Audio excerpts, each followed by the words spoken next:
월요일에 올리는 투자마인드 이야기입니다. 오늘 주제는 이겁니다. 인생은 한 방이 아닌 한 방향이다.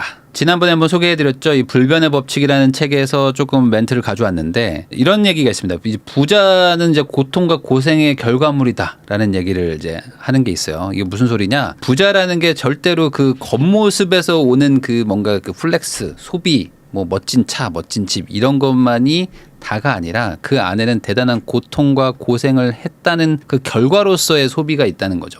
여러분들 그 에베레스트 산 다들 아시죠? 이거는 뭐 모르는 분은 없을 텐데 이 세계의 지붕이라고 불립니다. 그래서 에베레스트 산 높이가 뭐 약간의 논란이 있지만 어쨌든 8,850m 뭐 안팎이라고 합니다. 이제 이런 사진들 항상 많이 찍히잖아요. 이게 1977년 9월 15일에 고상돈이라는 이제 산악가가 한국인으로선 처음으로 에베레스트를 등정했다고 합니다. 그러니까 이분의 사진만 딱 보면은 뭔가 대단해 보이잖아요. 아, 되게 고생했고 잘했구나. 뭔가 이런 감정이 좀 더 많이 느껴지는데 사실 이분이 여기까지 올라갈 때 그 과정은 우리가 잘 모릅니다. 산악인들의 꿈이라고도 하잖아요. 어찌 보면 이런 데 가고 싶다라는 생각들 많이 하실 텐데 등반이라는 거 그리고 이제 정상에 도착했다는 거는 이제 결과고 그 과정에서의 고통에 대해서 여러분들이 한번 생각을 해봤나요? 이 8,800m를 올라간다는 게 쉬운 일은 아니겠죠.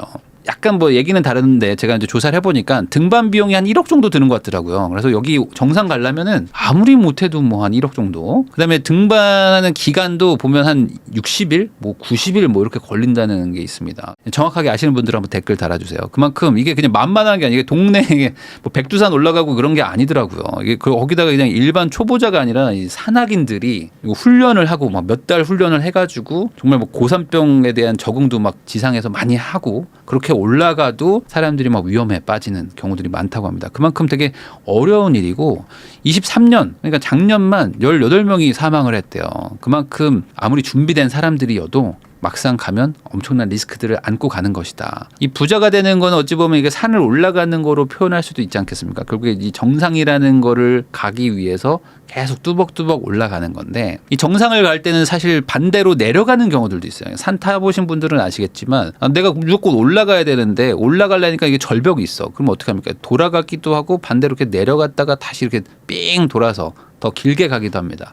이게 2보 전진을 위한 1보 후퇴라고도 얘기들 많이 들어보셨을 텐데 이런 일들이 이 부자가 되는 길, 뭔가 이 성공하는 길에도 항상 있는 거죠.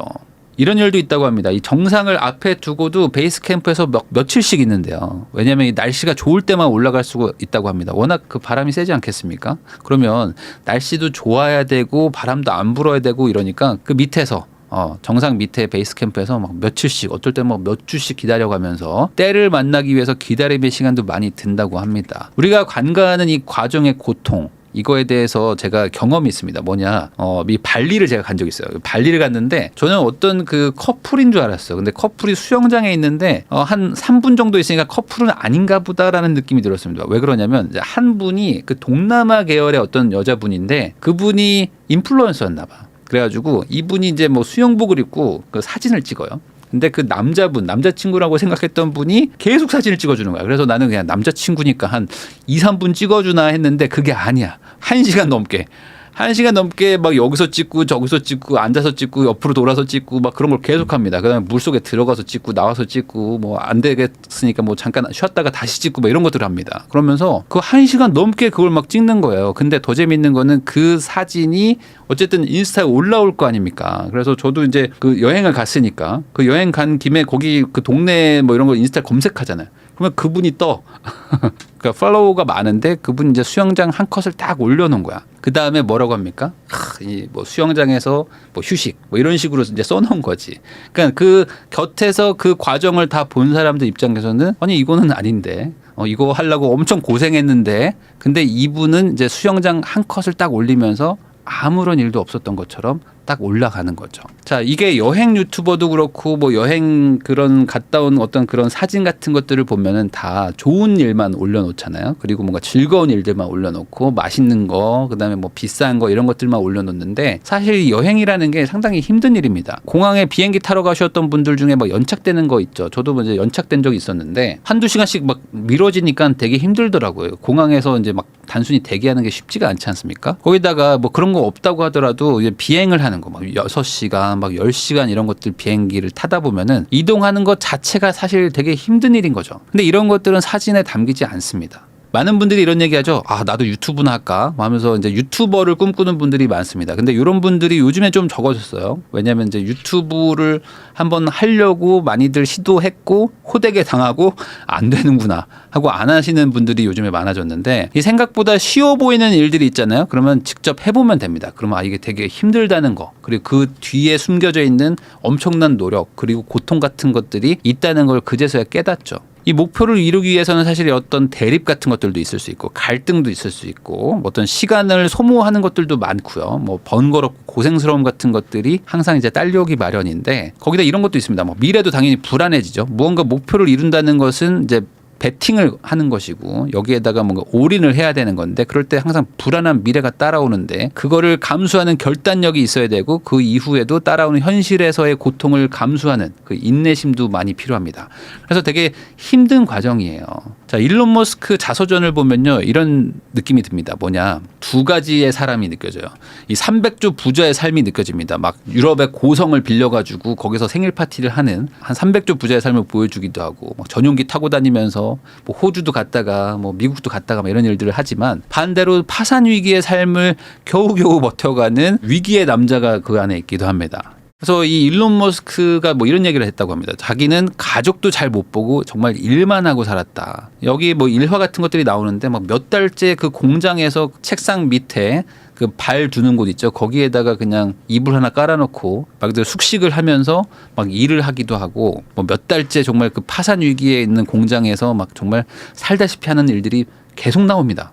지금 지나고 나서 보니까 뭐 세계에서 뭐 가장 돈이 많네 하고 있지만 사실 되게 힘든 삶을 살았어요. 이혼 소송도 하고요. 막 경영권도 막 박탈당하고요. 스페이스X는 계속 적자가 나가지고 정말 마지막 이번에 실패하면 우리 접습니다 했는데 그게 마지막에 터져가지고 겨우 살아나고, 테슬라 같은 것들도 막 이제 막 잘 한번 해보려다가 투자금 끊기고 금융위기 터지고 뭐 이러면서 막 파산 직전의 단계까지 간 경우들도 많습니다. 이 극단까지 몰리면서 사실 이뤄낸 성과들이거든요. 그래서 이 일론 머스크가 이런 고민을 했었대요. 사업을 시작하기 전에. 그러니까 대학생 때 이 사업하다가 망하면 어쩌지라는 고민을 해봤대요. 그러면 이런 고민들은 다들 하잖아요. 그래서 이 일론 머스크는 이 고민을 하다가 이런 결론에 도달했습니다. 사업에 망했다고 생각하고 최악을 미리 경험해보자라고 미리 망한 거를 체험하는 거지. 그래서 어떻게 하냐? 이 1달러 프로젝트를 합니다. 매일 1달러로 한 달을 살아보면 어떨까? 망한 걸 체험할 수 있지 않을까? 그래서 어떻게 했냐? 30달러를 딱 준비를 했대요. 그래서 30달러로 냉동 핫도그를 샀답니다. 그리고 오렌지를 샀대요. 그래서 요거를 이제 30일치를 이제 냉장고에 쟁여놓은 거죠. 그리고 30달러를 가지고 이거 2개 먹어가면서 컴퓨터 하나만 두고 뭐 컴퓨터로 이제 자기 일도 하면서 이것만 한 거야. 한 달 동안 돈 안 쓰고. 그랬더니 어떻게 됐냐? 여러분들은 어떻게 이거 할 수 있겠어요? 다들 힘들다고 생각했을 텐데 일론 머스크는 난 사람은 난 사람이야. 이거 생각보다 할만한데? 야, 이거 30달러, 야, 핫도그 먹는 거 괜찮은데? 오렌지랑 핫도그? 할만한데라고 생각을 했대요. 그래가지고, 야, 그러면은 사업하자. 그래서 망해도 30달러는 벌 수 있겠지. 그런 마음에, 아, 나는 뭐 대학원 가는 거 안 간다. 나는 사업가의 길로 가겠다라고 생각을 했답니다. 결국에 이 높은 목표를 달성하기 위해서는 많은 것을 포기하고 거기다 오랫동안 포기할 수도 있어야 한다는 거죠. 꼭 필요한 때에 필요한 고통을 찾아낼 수 있는 능력이 인생을 바꾸기 위한 필수 능력이라고 저는 생각을 하는데, 정말 딱 필요한 시기에 그만큼의 고통을 감내할 수 있으면 인생이 바뀌는 거고, 필요하지 않은 시기에 고통을 겪는 경우도 있고, 반대로 꼭 필요한 시기 이때는 정말 해줘야 되는데 조금 힘들어서 안 하는 경우도 있어요. 이런 일들 때문에 뭔가 딱 그 만개하려던 게 꼬꾸라지는 것들도 사실 지나고 나서 보면 많이 보입니다. 근데 많은 분들은 그 능력을 생각 안 하고 이런 능력을 찾아요. 뭐냐? 내가 원하는 시기에 지름길을 찾아낼 수 있는 능력. 요거를 많이들 찾으려고 하죠. 고통을 감수하는 능력이 사실은 필요한데 성공에는 그게 아니라 내가 원하는 시기에 나 이번에 회사 퇴사하는데, 아니면 나 이번에 그냥 좀 지치는데 저 이번에 그만두고 뭔가 좀 하려고 하는데 마침 뭐 할 거 없을까요? 근데 고생을 하기보다는 지름길, 한 번에 쭉 단기간에 착 성공할 수 있는 그런 거 없을까요? 라고 이런 거를 찾기 마련입니다. 그러다 보니까 이제 한 번에 큰 성공을 하려고 하시고 그리고 이제 100% 확실한 투자를 하려고 하죠. 그래서 이런 것들을 당연하게 생각하는 사람들이 되게 많아요. 뭔가 투자는 무조건 성공하는 거고 절대 실수하면 안 되고 실패하면은 다시는 성공할 수 없어. 뭐 이런 식으로 생각하시는 분들도 많단 말이죠. 이 하워드 막스라는 분이 있습니다. 이게 워렌 버핏도 인정하는 이제 전설적 투자자 중에 하나인데 연평균 17% 수익률의 펀드를 운영하고 있다고 합니다. 근데 이 하워드 막스가 이런 분을 만났대요. 데이비드 반덴 쇼텐이라는 분인데 이분이 그 연금을 하나 운영을 하고 있었대요. 근데 이분의 운영을 하는 거를 자기가 딱 보니까 한 번도 최상위권에 도달한 적이 없는 분인 거예요. 근데 이 결과가 너무 좋아. 그래서 왜 어떻게 운영을 했습니까? 라고 물어봤더니 저희 펀드는 14년 동안 항상 상위 27%에서 47% 안에 있었다. 그러니까 수미양가라면은 우랑 양 정도에서 계속 왔다 갔다 한 거죠. 근데 그거를 14년 동안 한 거야. 그랬더니 최종 수익률은 상위 4% 안에 들어가더라. 최고를 노렸던 게 아닙니다. 항상 평균보다 살짝 더. 다만 그걸 꾸준히 항상 장기적으로 유지하자. 수익을 내자라고 생각했던 것이 최고의 결과를 만드는 계기가 됐다. 이걸 듣고 하워드 막스가 그럼 나도 저렇게 해야 되겠다. 라고 생각을 했다는 일화가 있습니다. 어떤 펀드 매니저가 이런 얘기를 했다고 해요. 상위 5%에 들려면 하위 5%를 각오해야 된다. 그렇기 때문에 우리는 공격적인 투자를 한다. 라고 어떤 펀드 매니저가 얘기를 해가지고 하워드 막스가 야 그게 뭐냐 말도 안 되는 소리다. 그런 얘기가 있다고 합니다. 그만큼 이 가치 투자 그리고 장기 투자를 좋아했던 분인데 이분의 투자 스타일은 이래요. 장기적인 관점으로 깊이 연구한 종목에다가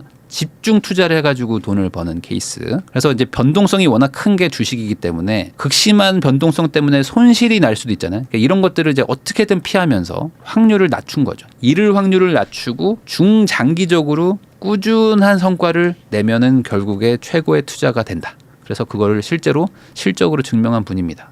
이걸 에베레스트로 다시 돌아가서 얘기를 해보면 에베레스트에 올라가는 루트가 되게 다양하다고 합니다. 뭐 저는 산악인이 아니기 때문에 저도 들은 얘기인데 루트가 한두 가지가 아니겠죠. 그러면 이렇게 다양하지만 결국에 도달하는 그 목적은 정상이겠죠. 그럼 이 정상을 향한 다양한 길로 오는 방법은 어찌 보면 부자가 되는 길하고도 좀 비슷할 수도 있죠. 이 남이 가는 길이 정답이 아닐 수도 있고 내가 가는 길이 또 정답이 아닐 수도 있지만 중요한 거는 어찌됐든 다양한 길이 있다. 그렇지만 이렇게 안 가는 길은 안 가는 길의 이유도 있는 거죠.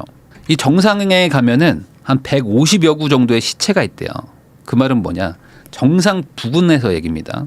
그러니까 이미 한 8,000m 정도를 넘게 올라왔어도 거기서 마지막까지 갈 때도 끝까지 남아있는 것들이 리스크다. 중요한 건 뭐겠습니까? 안전하게 도달하고 내려오는 것이다. 내려오다가 죽은 사람들도 엄청 많다고 해요. 그래서 제가 하고 싶은 얘기는 이겁니다. 이 투자라는 건 결국에 평생 하는 거 아니겠습니까? 그러면 투자는 평생 하는 것이다라는 얘기는 많이 들어보셨겠지만 그게 무슨 말이냐. 이 투자라는 거는 길게 봐야 되고 길게 봐서 내가 시작한 점에서 중간에 뭐 부침이 있을 수는 있죠. 마이너스가 나는 경우도 있고 플러스가 나는 경우도 있지만 중요한 거는 상위 5% 최고의 성과를 내려고 할 게 아니라 어찌 보면 중장기적으로 꾸준하게 잃지 않는 투자를 잘 하는 것이 길게 봤을 때는 가장 빨리 정상에 갈 수 있는 길일 수도 있다라는 거를 얘기를 한번 해보고 싶었습니다. 저도 아직 젊지만 아마 시청하시는 분들도 여전히 젊거든요. 그러면 이게 뭐 1년 안에 승부를 본다. 뭐 3년 안에 나는 승부를 보겠다. 라고 하지 말고 이 안에서 다양한 루트 안에서 가장 잃지 않을 확률은 무엇일까? 라고 생각해 보시는 것도 좋지 않을까? 다시 한번 좀 그렇게 정리를 해봤습니다. 영상이 도움이 되셨다면 좋아요, 댓글, 구독, 알람 설정해 주시면 감사하겠습니다.